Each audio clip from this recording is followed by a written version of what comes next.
Nomor 10. Negeri tempat keteraturan berpadu dengan alam liar. Selamat datang di Swedia, sebuah negara yang terasa modern sekaligus damai dengan cara yang sulit dijelaskan. Dengan luas sekitar 450.000 km persegi, Swedia menjadi negara terbesar kelima di Eropa, tetapi penduduknya hanya sekitar 10,6 juta jiwa. Itulah sebabnya banyak wilayahnya terasa begitu luas, sunyi, dan nyaris tak tersentuh. Alam Swedia terlihat seperti lukisan hidup. Sekitar 69% wilayahnya dipenuhi hutan lebat, sementara danau menutupi lebih dari 9% daratannya. Penduduk lokal sering bercanda bahwa tinggal di Swedia membuat orang lebih sehat hanya karena kualitas udaranya. Musim dinginnya panjang dan gelap, sedangkan musim panasnya singkat dan terasa cepat berlalu. Namun justru itulah yang membuat alam di sini terasa begitu istimewa. Hutan hijau tanpa ujung, air danau yang tenang seperti kaca, dan langit musim panas yang hampir tidak pernah benar-benar gelap. Walaupun populasinya kecil, ekonomi Swedia sangat kuat. Produk domestik bruto negara ini diperkirakan mencapai sekitar 660 miliar dolar pada tahun 2025. Swedia melahirkan banyak perusahaan besar dunia seperti Volvo, IKEA, Spotify, H&M, bahkan Minecraft, game sederhana berbentuk balok yang akhirnya mendunia. Negara ini juga menjadi tempat lahir sabuk pengaman 3 titik pada tahun 1959, sebuah penemuan yang dipercaya telah menyelamatkan jutaan nyawa.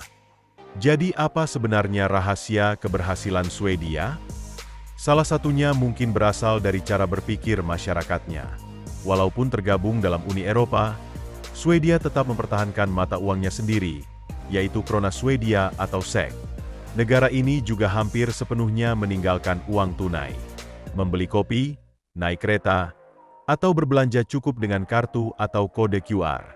Di balik kesan modern itu, ada filosofi sosial bernama Jantelagen atau hukum jante.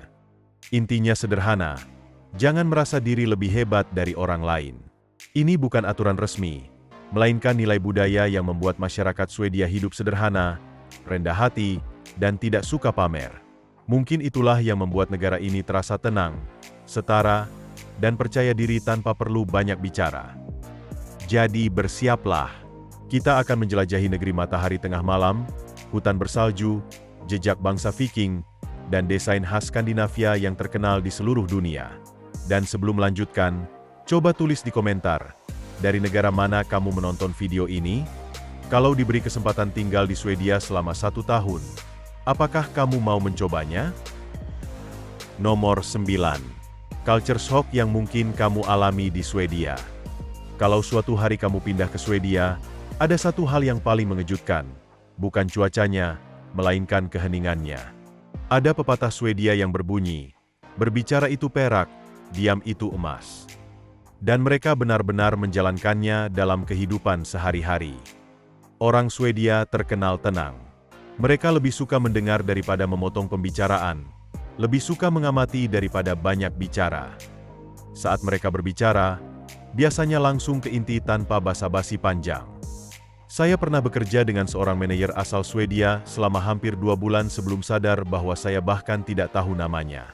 Dia tidak pernah memperkenalkan diri, tidak pernah mengobrol santai, hanya mengangguk sambil berkata singkat lalu kembali bekerja memakai headphone.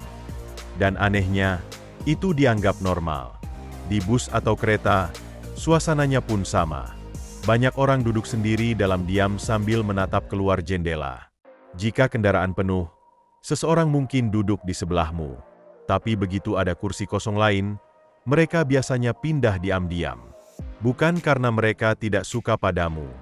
Begitulah budaya mereka menghargai ruang pribadi. Namun ada satu tradisi yang mampu mencairkan suasana. Fika. Ini bukan sekadar minum kopi, melainkan ritual sosial. Orang Swedia meluangkan waktu untuk duduk santai sambil menikmati kopi dan roti kayu manis bersama teman, keluarga, atau rekan kerja. Di kantor, waktu fika hampir dianggap suci, momen untuk berhenti sejenak dari pekerjaan dan mengingat bahwa hidup tidak hanya soal target dan deadline. Menolak ajakan fika kadang bisa dianggap kurang sopan tanpa kamu sadari. Hal lain yang mengejutkan adalah betapa detail dan teraturnya orang Swedia. Mereka sering menyebut waktu berdasarkan nomor minggu dalam setahun. Jadi daripada berkata, akhir November, Mereka mungkin bilang, minggu ke-46. Saat menjelaskan ukuran apartemen, mereka cukup menyebut angka seperti 39, yang berarti luasnya 39 meter persegi. Bahkan nomor identitas mereka tersusun sangat presisi. Sistem penamaan keluarga mereka juga unik. Mereka memiliki kata berbeda untuk setiap jenis kakek dan nenek. Nenek dari pihak ibu disebut Mormor, kakek dari pihak ibu Morfar, nenek dari pihak ayah Farmor, dan kakek dari pihak ayah Farfar. 4 istilah berbeda demi kejelasan hubungan keluarga. Di Swedia juga ada konsep hidup bernama lagom. Artinya kurang lebih, tidak berlebihan dan tidak kekurangan. Semua harus seimbang. Filosofi ini memengaruhi cara mereka bekerja, makan, menghabiskan uang, hingga mendesain rumah. Bahasa mereka juga mencerminkan kesederhanaan itu. Kata "tak" bisa berarti tolong maupun terima kasih, tergantung konteks dan nada bicara. Orang Swedia juga dikenal sangat jujur. Mereka tidak suka memuji berlebihan hanya demi sopan santun. Kalau lapar, mereka akan bilang lapar. Kalau tidak setuju, mereka mengatakannya langsung. Awalnya mungkin terasa dingin, tetapi setelah mereka percaya padamu, biasanya persahabatan itu bertahan lama. Dan meskipun terkenal tertib, Swedia justru punya kebebasan alam yang luar biasa. Ada hukum bernama Allemansrättigheter, hak akses publik. Nomor 8. Negara yang terkenal dengan perempuan cantiknya. Banyak orang yang pertama kali melihat Swedia punya kesan yang sama. Penduduknya terlihat seperti keluar langsung dari katalog desain Skandinavia. Perempuan Swedia sering digambarkan tinggi, elegan, berkulit terang, dengan rambut pirang dan mata biru atau hijau. Tapi sebenarnya, daya tarik terbesar mereka bukan hanya penampilan, melainkan cara mereka memandang hidup. Swedia termasuk salah satu negara dengan tingkat kesetaraan gender tertinggi di dunia. Anak perempuan tumbuh dengan dididik untuk mandiri sejak kecil. Mereka terbiasa bepergian sendiri, belajar di luar negeri, membangun karir, dan tidak bergantung pada siapapun.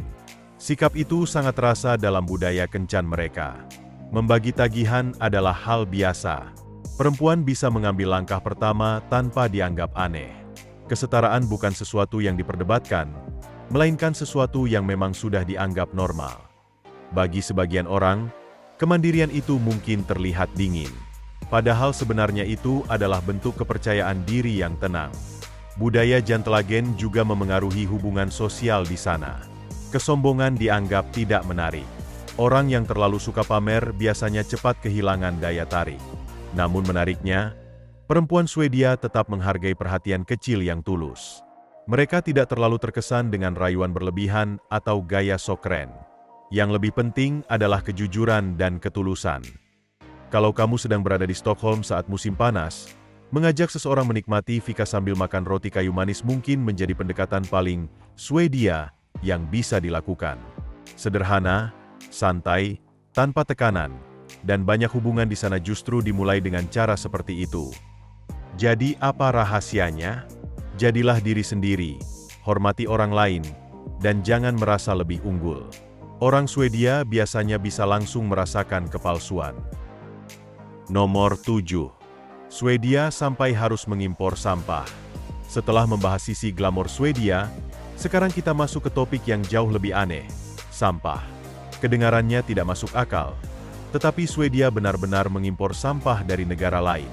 Sekitar tahun 2012, sistem pembangkit energi dari limbah di Swedia menjadi sangat efisien sampai negara itu kekurangan sampah untuk diproses. Rata-rata warga Swedia menghasilkan sekitar 460 kg sampah setiap tahun, tetapi jumlah itu masih belum cukup untuk memenuhi kebutuhan fasilitas pengolahan mereka. Akhirnya Swedia mulai menerima sekitar 1,4 hingga 1,6 juta ton limbah setiap tahun dari negara seperti Norwegia, Inggris, dan Italia. Yang lebih mengejutkan, negara-negara tersebut membayar Swedia untuk mengambil sampah mereka. Bagaimana ini bisa berhasil? Karena hampir semua sampah di Swedia didaur ulang atau dimanfaatkan kembali. Sekitar 99% limbah rumah tangga tidak berakhir di tempat pembuangan akhir. Sebagian diubah menjadi bahan baru seperti kertas dan plastik, sementara sisa makanan diproses menjadi pupuk atau biogas. Bahkan obat-obatan yang tidak terpakai dikembalikan ke apotek untuk dihancurkan dengan aman. Sekitar 52% limbah digunakan untuk menghasilkan listrik dan sistem pemanas kota, yang membantu menghangatkan hampir 1 juta rumah dan mengurangi jutaan ton emisi karbon setiap tahun. Di Swedia, daur ulang bukan sekadar aturan pemerintah, tetapi bagian dari budaya hidup. Anak-anak sudah belajar memilah sampah sejak taman kanak-kanak. Banyak truk sampah memakai bahan bakar biogas. Di kota besar seperti Stockholm, ada sistem bawah tanah yang menyedot sampah langsung dari gedung menuju pusat pengolahan. Supermarket juga memiliki mesin pengembalian botol dan kaleng yang memberikan uang kembali kepada pelanggan. Bahkan beberapa tempat sampah umum bisa mengeluarkan suara atau musik saat digunakan agar membuang sampah terasa lebih menyenangkan. Masuk ke fasilitas daur ulang di Swedia terasa seperti berada di film fiksi ilmiah. Mesin otomatis, sensor laser, dan lengan mekanik raksasa bekerja memilah limbah dengan sangat presisi. Manusia tetap mengawasi prosesnya, tetapi sebagian besar pekerjaan dilakukan teknologi. Tidak heran banyak negara mulai mempelajari sistem Swedia untuk ditiru. Meski begitu, Swedia tetap tidak sempurna. Pada tahun 2025, seorang eksekutif pengelolaan limbah dijatuhi hukuman penjara setelah diketahui mengubur ratusan ribu ton limbah industri secara ilegal. Itu menjadi pengingat bahwa bahkan sistem terbaik pun masih bisa disalahgunakan. Namun secara keseluruhan, Swedia tetap dianggap sebagai salah satu negara dengan pengelolaan sampah paling maju di dunia. Dengan hutan yang menutupi hampir 69% wilayah negaranya, pertumbuhan kendaraan listrik yang sangat pesat, sistem transportasi publik yang dijalankan dengan energi terbarukan, serta target nasional untuk mencapai netral karbon pada tahun 2045. Nomor 6. Makanan paling unik di Swedia. Kuliner Swedia mungkin tidak dikenal karena rasa yang tajam atau bumbu yang kuat, tetapi ketika berbicara tentang hidangan yang tidak biasa, negara ini benar-benar tahu cara mengejutkan. Kita mulai dengan hidangan paling terkenal, Swedish meatballs atau köttbullar. Bola-bola daging kecil yang dibumbui dengan sempurna ini biasanya disajikan bersama kentang tumbuk, saus krim yang lembut, dan selai lingonberry yang memiliki rasa asam manis khas. Kombinasi ini mungkin terdengar tidak biasa, namun perpaduan antara rasa gurih, manis, dan creamy menjadikannya salah satu makanan paling nyaman dan paling dicintai di dunia. Beralih ke hidangan yang lebih ekstrim, ada blood pudding atau puding darah. Makanan ini dibuat dari darah babi, tepung gandum hitam, dan berbagai rempah, kemudian dipotong tipis dan digoreng hingga bagian luarnya renyah. Biasanya disajikan dengan selai lingonberry, dan bagi banyak orang Swedia, hidangan ini adalah makanan nostalgia yang sering muncul bahkan di menu makan siang sekolah. Hidangan tradisional lain yang juga cukup mengejutkan adalah lutefisk. Ikan putih yang dikeringkan ini direndam dalam air dan larutan alkali, hingga teksturnya berubah menjadi sangat lembut dan menyerupai jeli. Proses tersebut menghasilkan penampilan yang hampir transparan dan sering membuat pendatang baru terkejut. Meski begitu, lutefisk tetap menjadi sajian penting saat musim liburan, biasanya ditemani kentang, kacang polong, dan saus putih. Untuk sesuatu yang tampak elegan, ada smorgastarta, kue sandwich yang secara visual terlihat seperti kue ulang tahun, tetapi sebenarnya terdiri dari lapisan roti yang diisi dengan udang, salmon, telur, mayones, dan berbagai irisan daging. Setelah itu, seluruh permukaannya dihias dengan sangat indah seperti kue pesta. Hidangan ini sering menjadi pusat perhatian dalam perayaan keluarga. Meskipun memotong kue yang berisi makanan laut terasa cukup aneh bagi banyak orang. Lalu tibalah tantangan sesungguhnya, surströmming. Hidangan ini sering disebut sebagai makanan dengan aroma paling menyengat di dunia. Surströmming adalah ikan haring Baltik yang difermentasi dan terkenal karena baunya yang sangat kuat. Sering digambarkan sebagai campuran telur busuk, susu basi, dan karet terbakar. Ikan ditangkap pada akhir musim semi, diasinkan selama sekitar 20 jam, lalu difermentasi di dalam tong. Proses fermentasi dimulai dalam waktu 1 hari, dan produsen sengaja menyisakan ruang di dalam wadah agar tekanan gas tidak menyebabkan wadah pecah. Setelah dimasukkan ke dalam kaleng, fermentasi tetap berlanjut sehingga kaleng menggelembung, yang menjadi ciri khas surströmming. Karena tekanan dan aromanya yang ekstrim, banyak maskapai melarang makanan ini, dan bahkan penduduk lokal biasanya membukanya hanya di ruang terbuka.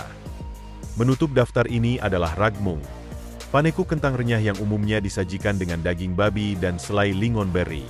Hidangan ini mencerminkan filosofi kuliner Swedia secara sempurna, Hangat, sederhana, praktis, dan dirancang untuk memberikan energi selama musim dingin yang panjang dan membekukan. Setelah mencicipi semuanya, dari bakso yang menenangkan hingga ikan fermentasi yang mampu mengosongkan ruangan, Anda mungkin mengira Swedia telah mencapai batas tertinggi dalam hal keunikan kuliner. Namun kisahnya belum berakhir. Ketertarikan orang Swedia terhadap makanan yang tidak biasa bahkan melahirkan sebuah museum yang sepenuhnya didedikasikan untuk hidangan-hidangan tersebut. Nomor 5. Museum Makanan Menjijikan. Selamat datang di Malmö, kota yang menjadi rumah bagi salah satu museum paling aneh di dunia, Disgusting Food Museum. Ini bukan destinasi bagi pencinta seni atau penggemar sejarah. Tempat ini dirancang untuk menguji keberanian perut Anda. Dibuka pada tahun 2018, museum ini menempati area seluas sekitar 400 meter persegi atau kira-kira 4.300 kaki persegi dan menampilkan sekitar 80 jenis makanan dari 35 negara. Setiap hidangan dipilih dengan satu alasan utama. Ada orang di suatu tempat di dunia yang menganggapnya sangat menjijikan. Dan ya, seluruh koleksi di sini benar-benar asli. Tidak ada replika, tidak ada manipulasi, dan tidak ada belas kasihan bagi indera penciuman Anda. Museum ini dibagi menjadi dua area utama. Satu bagian untuk melihat dan mencium, dan satu lagi untuk mencicipi jika Anda cukup berani. Menurut pendirinya, Andreas Ahrens, setiap makanan dipilih berdasarkan 4 unsur utama: aroma, rasa, tekstur, dan kisah di baliknya. Tujuan museum ini adalah menunjukkan bahwa rasa jijik tidak bersifat universal. Apa yang membuat seseorang merasa mual mungkin merupakan makanan favorit yang penuh kenangan bagi orang lain. Saat menjelajahi pameran, Anda akan menemukan berbagai hidangan ekstrim dari seluruh penjuru dunia. Ada sup kelelawar dari Guam, anggur tikus bayi dari Tiongkok, serta casu marzu dari Italia, keju yang dipenuhi belatung hidup dan pernah dinobatkan oleh Guinness World Records sebagai salah satu keju paling berbahaya di dunia.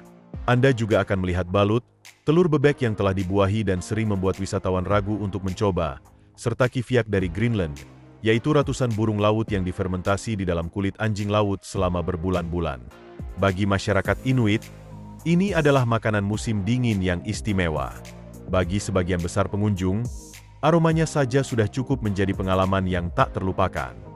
Museum ini juga menampilkan beberapa makanan yang tampak biasa bagi sebagian budaya, seperti root beer dari Amerika Serikat atau vegemite dari Australia. Normal bagi penduduk lokal, namun cukup mengejutkan bagi banyak wisatawan asing. Inti dari museum ini bukanlah mengejek tradisi kuliner, melainkan mengajak pengunjung memahami bahwa rasa jijik sangat dipengaruhi oleh budaya tempat seseorang dibesarkan. Harga tiket masuk berkisar antara 75 hingga 80 krona Swedia, atau sekitar 7 hingga 8 dolar Amerika. Harga yang relatif kecil untuk sebuah pengalaman yang dapat mengubah cara Anda memandang makanan, budaya, dan batas keberanian manusia dalam mengejar rasa. Nomor 4. Kebiasaan unik di Swedia yang terdengar sulit dipercaya. Orang tua di Swedia sering membungkuk atau berlutut ketika berbicara dengan anak-anak agar posisi mata mereka sejajar, sebuah isyarat sederhana yang mencerminkan rasa hormat terhadap anak sebagai individu. Komitmen terhadap kesejahteraan anak juga terlihat dari pendidikan gratis, layanan kesehatan universal, potongan harga transportasi, serta akses tanpa biaya ke banyak museum ramah keluarga, termasuk Junibacken di Stockholm yang terinspirasi oleh karya Astrid Lindgren. Semua ini menunjukkan betapa seriusnya Swedia menempatkan anak-anak di pusat kebijakan sosialnya. Ada pula tradisi unik yang dikenal sebagai Lördagsgodis, atau permen hari Sabtu. Sejak dekade 1950-an, anak-anak diperbolehkan menikmati permen sebanyak yang mereka inginkan, tetapi hanya sekali dalam seminggu, yaitu pada hari Sabtu. Kebiasaan ini muncul setelah penelitian menemukan hubungan kuat antara konsumsi gula dan kerusakan gigi. Alih-alih melarang permen sepenuhnya, masyarakat Swedia memilih pendekatan yang terukur, membatasi konsumsi menjadi sebuah ritual yang dinanti setiap akhir pekan. Hingga kini, rata-rata warga Swedia mengonsumsi sekitar 15 hingga 16 kg, atau 33 hingga 35 pon, permen setiap tahun, salah satu angka tertinggi di dunia. Beberapa peraturan di Swedia juga terdengar mengejutkan bagi orang luar. Sampai Januari 2023, menari di tempat umum, bahkan di bar kecil, secara teknis memerlukan izin resmi. Setelah bertahun-tahun menuai kritik, aturan tersebut akhirnya dihapuskan. sehingga orang kini dapat berdansa tanpa harus memikirkan urusan administrasi. Dalam kehidupan sosial, orang Swedia mungkin tampak pendiam pada pertemuan pertama. Namun setelah Anda diterima dalam lingkaran pertemanan mereka, kehangatan yang muncul biasanya tulus dan bertahan lama. Pelukan sangat umum di antara teman, dan di beberapa wilayah, sahabat dekat saling mengucapkan selamat tinggal dengan 3 ciuman ringan di pipi, kiri, kanan, lalu kiri. Hal lain yang sering mengejutkan pengunjung adalah pandangan Swedia terhadap tubuh manusia. Di negara ini, ketelanjangan tidak otomatis diasosiasikan dengan hal seksual, melainkan dipandang sebagai sesuatu yang alami. Di sauna, tepi danau, atau ruang ganti, aturan kesopanan cenderung santai, dan kenyamanan pribadi sering dianggap lebih penting daripada norma berpakaian yang ketat. Sikap ini kadang memunculkan rumor viral bahwa orang Swedia tidak mengenakan pakaian dalam. Kenyataannya jauh lebih sederhana. Tidak ada tabu budaya yang kuat mengenai pilihan pakaian. Apa yang dipakai seseorang dipandang sebagai keputusan pribadi, bukan persoalan moral. Pola pikir yang menerima tubuh apa adanya ini berkaitan erat dengan nilai-nilai Swedia tentang kesetaraan, kebebasan individu, dan kedekatan dengan alam. Lalu bagaimana dengan rumor yang sempat viral secara global, yang dikenal sebagai Swedengate, yaitu anggapan bahwa tamu tidak akan ditawari makan malam di rumah orang Swedia? Cerita itu memiliki unsur kebenaran, tetapi konteksnya sangat penting. Secara tradisional, beberapa keluarga memilih untuk tidak memberi makan anak yang sedang berkunjung sebagai bentuk penghormatan terhadap jadwal makan yang telah direncanakan oleh orang tua anak tersebut. Saat ini kebiasaan itu sudah jauh lebih jarang, dan lebih banyak ditemukan di generasi yang lebih tua. Namun ketika kisah ini kembali ramai di internet pada tahun 2022, banyak orang di seluruh dunia bereaksi dengan heran, geli, dan sedikit lapar. Dari luar, Swedia mungkin tampak tertib dan mudah ditebak. Tetapi semakin Anda mengenalnya, semakin terlihat bahwa aturan-aturan tenangnya justru menjadi bagian dari daya tarik negara ini. Nomor 3. Mengapa Swedia sering disebut sebagai salah satu negara paling bahagia di dunia? Ketika orang mengatakan Swedia termasuk negara dengan tingkat kebahagiaan tertinggi di bumi, itu bukan sekadar slogan. Kebahagiaan di sini dibangun melalui sistem sosial yang dirancang dengan sangat terstruktur. Dukungan tersebut dimulai sejak seseorang lahir dan berlanjut hingga masa pensiun. Semua berawal dari kebijakan keluarga. Ketika seorang bayi lahir, ayah secara otomatis memperoleh 10 hari cuti berbayar. Setelah itu, tunjangan orang tua tetap tersedia dalam jangka panjang. Sampai anak mulai bersekolah, orang tua secara hukum dapat mengurangi jam kerja mereka dari 8 jam menjadi 6 jam per hari. Jika anak sakit, orang tua berhak mengambil cuti berbayar kapanpun hingga anak berusia 12 tahun. Selain itu, keluarga menerima sekitar $125 per bulan untuk setiap anak di bawah usia 16 tahun, tanpa proses birokrasi yang rumit. Bagi banyak keluarga, dukungan ini mengurangi tekanan finansial secara signifikan. Jaring pengaman sosial tersebut berlanjut sepanjang hidup. Pendidikan dibiayai penuh hingga usia 18 tahun. Jika seseorang kehilangan pekerjaan, pemerintah menyediakan bantuan pencarian kerja maupun tunjangan pengangguran. Budaya kerja di Swedia tidak memuja kelelahan. Sejumlah perusahaan bahkan telah mencoba sistem kerja 6 jam per hari demi menjaga produktivitas sekaligus mengurangi stres. Ketika memasuki usia lanjut, warga didukung oleh sistem pensiun yang kuat, sehingga masa tua tidak dipandang sebagai fase yang menakutkan. Semua ini ditopang oleh tingkat kepercayaan publik yang tinggi serta sistem perpajakan yang besar. Individu berpenghasilan tinggi dapat membayar lebih dari 60% pendapatan mereka dalam bentuk pajak. Meski demikian, tingkat ketidakpuasan terhadap pajak tetap relatif rendah karena manfaatnya terlihat jelas dalam kehidupan sehari-hari. Pada tahun 2016, Swedia mencatat surplus anggaran sekitar $9,5 miliar, sebagian karena penerimaan pajak melebihi perkiraan. Dalam praktiknya, warga menyumbang lebih banyak daripada yang diproyeksikan negara. Tentu saja, kebahagiaan di Swedia bukan berarti tanpa tantangan. Dalam beberapa tahun terakhir, negara ini menghadapi peningkatan kekerasan terkait geng, ketegangan sosial, dan tekanan ekonomi. Sekitar 15% populasi berada dalam risiko kemiskinan, dan inflasi serta biaya hidup paling berat dirasakan oleh rumah tangga yang rentan. Sebagian orang kini bergantung pada organisasi seperti Palang Merah Swedia, yang menjual kembali makanan supermarket yang tidak terjual dengan harga lebih rendah.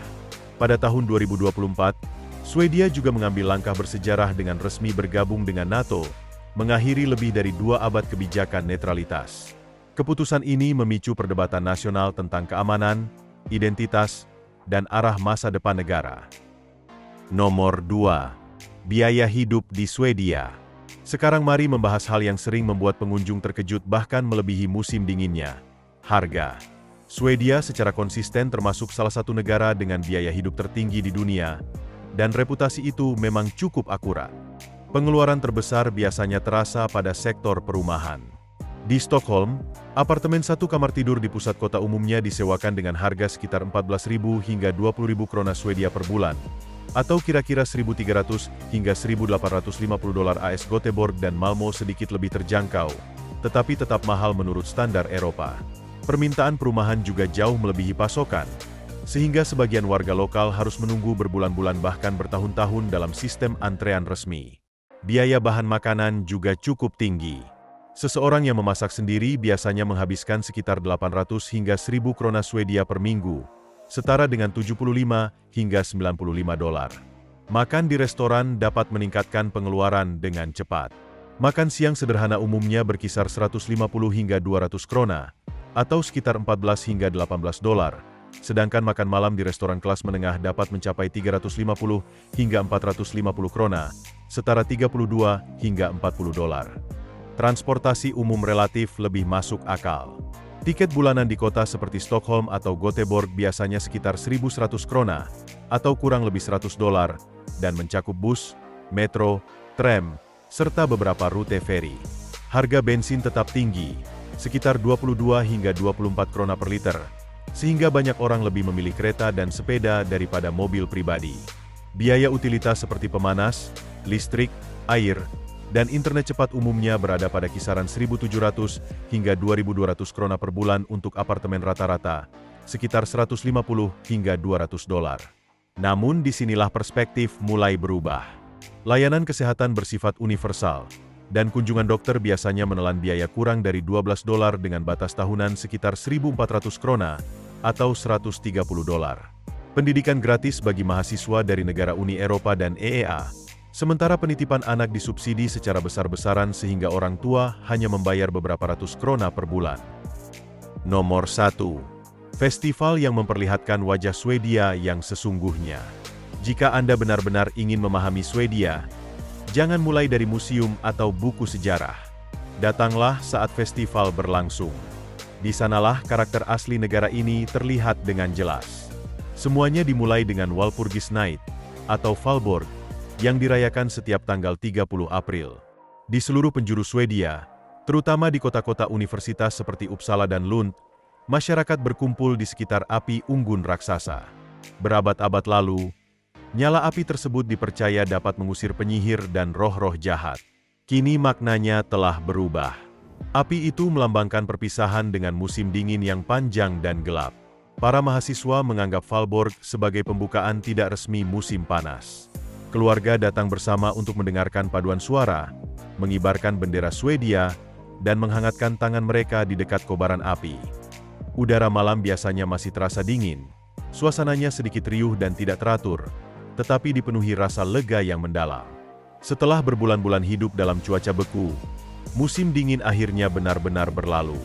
Beberapa minggu kemudian, Swedia merayakan festival yang menghadirkan suasana yang sama sekali berbeda namun sama pentingnya, Midsummer atau pertengahan musim panas. Di ladang-ladang pedesaan dan taman-taman kota, orang-orang mengenakan pakaian putih dan linen yang ringan, menghiasi rambut dengan rangkaian bunga liar, lalu menari membentuk lingkaran sambil menyanyikan lagu-lagu rakyat yang terdengar lucu namun berakar pada tradisi berusia ratusan tahun.